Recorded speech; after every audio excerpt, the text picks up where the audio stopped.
yazıram, yazmalıyam, yaxşı eləmişəm, yazmışam. Yozulan şeirlər var ha Elza xanım. Mənə bəzən elə gəlir ki, Elza Seycahan çox ağıllı qadındır. Kütləni idarə edən strategiyası var. Siz mənə ağıllı deyirlər, mən ağıldan da yuxarıyam. Ağılla işləmirəm, mən bu dəqiqə, mən ruhla işləyirəm. Onda belə demək olar ki, Elza xanımın şeirləri ağıldan yox, ruhdan gəlir və sadəcə kütlə bunu öz daxilinə uyğun olaraq idarə edir. Sanki bizi ana doğmayıb. Biz elə bil ki, bir ruhdan doğulmuşuq. Ona görə də bizi bəzən başa düşmək istəmirlər. Siz bir müsahibənizdə demişdiniz ki, insanların içi erotikadan yanır və bunlar onu o cür görməyi seçirlər. Mən onların içini açıram, amma mən onu yazmıram. İnsanların yalanlarını tutmaq üçün, onların keçmiş həyatlarını öyrənmək üçün, onlar mənim şeirlərimi oxuyanda, onların danışığından mən bilirəm ki, bu hansı yolu gəlib, bunun için nədir? Biraz da egoistlik, biraz da qısqanclıq, biraz da paxıllıq bunun iç üzünü üzə çıxardır. Söhbət oxucudan gedir yoxsa sizi tənqid edənlərdən? Elə onlar da mənim oxucum sayılır, ancaq onlar qısqanan uğursuz şairlərdir. Mənə sual veriblər ki, məsələn, filan kəs sizi Elza xanım tənqid edib, özü ciddi belə tənqid edib də məni. Hətta belə təhqirə yaxındır. Demişəm, bax bu kimdir? Bəlkə doğrudan da mənim bir suçum var. Bir baxım maraqlanım, bir bunun iki dənə şeirini oxuyum, bir utanıb bəlkə xəcalət çəkərəm, qələmi yerə qoyaram.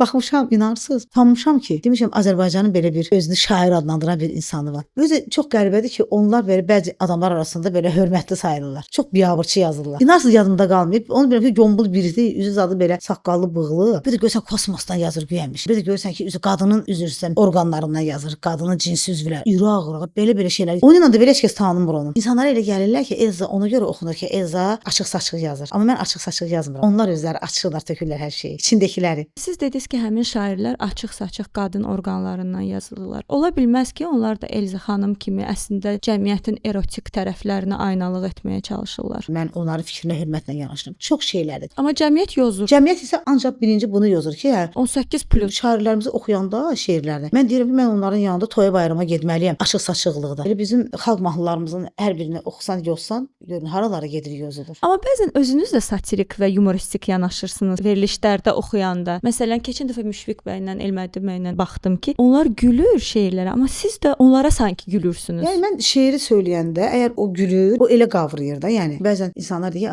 buna bax, bu şeir deyir, buna da gülürlər. Yazdığım şeirlərdə çox ciddi bir şeirin kökü altında, əgər bunları güldürməyi bacarıramsa, hətta deyərdim ki, həmin o səhnəciklər mənim şeirlərimdən də qaynaqlanırlar. Əslində çox ciddi bir şey deyirsiniz. Anlayana ki, siz insanların içini göstərirsiniz. Məsələn, belə bir cümləniz var. Mən gecələr pianomla sevişirəm, ağ-qara dilləri ilə. Amma insanlar bunu fərqli başa düşürsə, mən onlara demək aynalıq edirəm.